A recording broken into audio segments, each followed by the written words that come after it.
Bonjour. Salut. Alors il n'y a aucune pub pour aucune marque.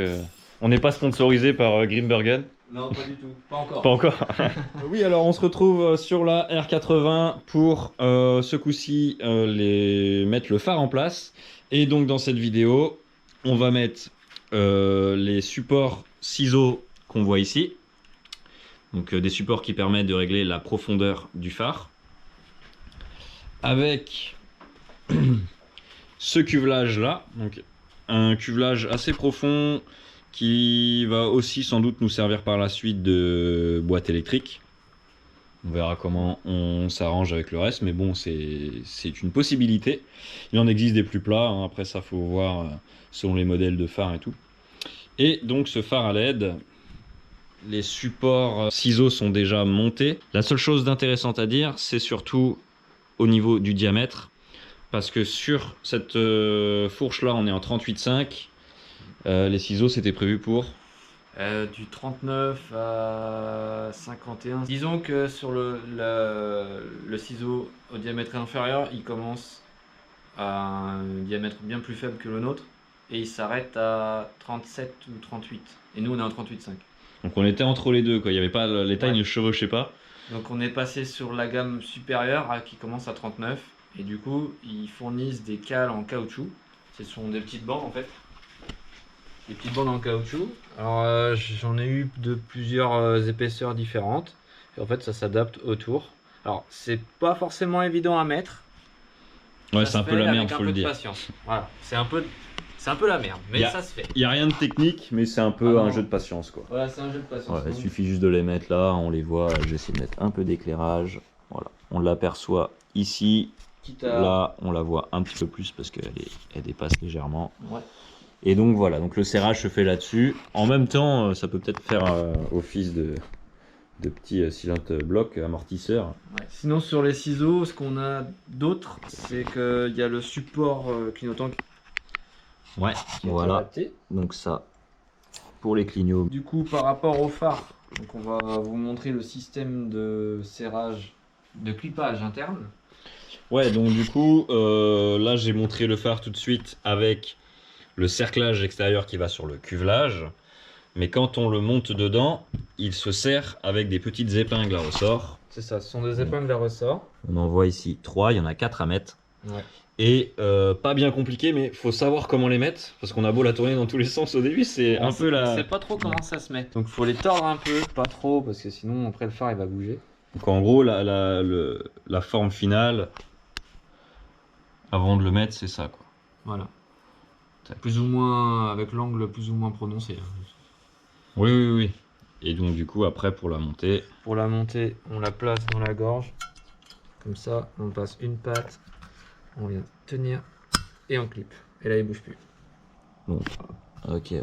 Voilà. Et du coup, ça vient dans le rebord du cuvelage. Ouais, t'as une gorge à l'intérieur. Donc on la voit monter ici. J'essaie de prendre les autres sous différents angles. Et après, on a On a deux vis. deux vis en bas, ouais. Ici, Et là. plus les trous d'évacuation d'eau si jamais ça rentre. Ouais. De toute façon, parfois, vaut mieux prévoir une évacuation plutôt que d'essayer de faire un truc hyper étanche et qu'au final, quand l'eau finit par rentrer par pression, lavage, route, etc., et ben, elle peut plus se barrer. Donc parfois, le mieux, c'est en fait de faire deux trous en bas, d'étancher un peu le haut ou de faire en sorte que ce soit propre en haut. Voilà. Et au final, on est beaucoup moins emmerdé en laissant passer la flotte qu'en essayant à tout prix d'être hyper étanche. L'empattement entre les ciseaux et le cuvelage n'est pas parfait. Parce que là, si on le met, vous voyez, il y a 20 000. Ouais, ici on voit, je vais mettre l'éclairage. Donc là, on touche pas le phare, quoi. Donc à part tordre, on n'est pas bon. Donc c'est pas trop gênant, on a fait juste des petites entretoises. Hein. Ouais, on a fait deux petites entretoises en plastique qui sont pas finies, mais qui font le boulot pour le moment en test sur la moto. Ouais, pour le montage. Donc deux bagues en plastique noir qui se fondent très bien dans le phare et dans les ciseaux.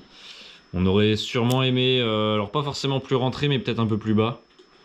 Mais bon, on verra, on va continuer la prépa et quand ça sera terminé, bah, on repaufinera peut-être certaines choses. ou modifiant des pièces ou en modifiant leurs emplacements, enfin bref.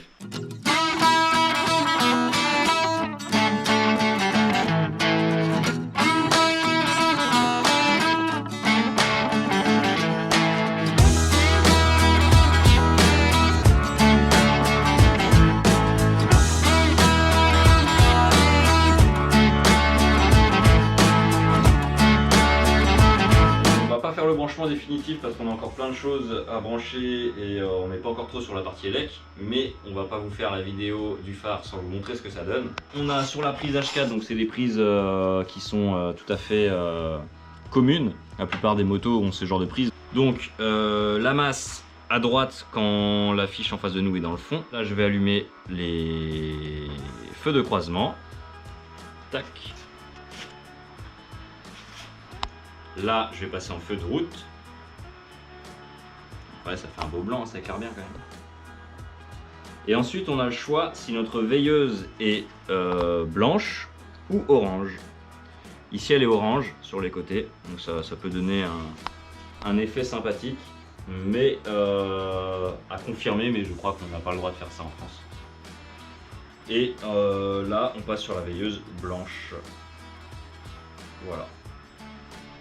Donc ça, c'est censé être le branchement qu'on est censé faire pour être un peu plus dans les normes. De toute façon, on en reparlera quand on sera plutôt sur la partie élec, où là, la partie élec, on risque de faire un épisode sans vraiment parler des équipements en particulier, mais de faire un branchement complet de la moto. Donc il y aura les commodos, le phare, les clignotants.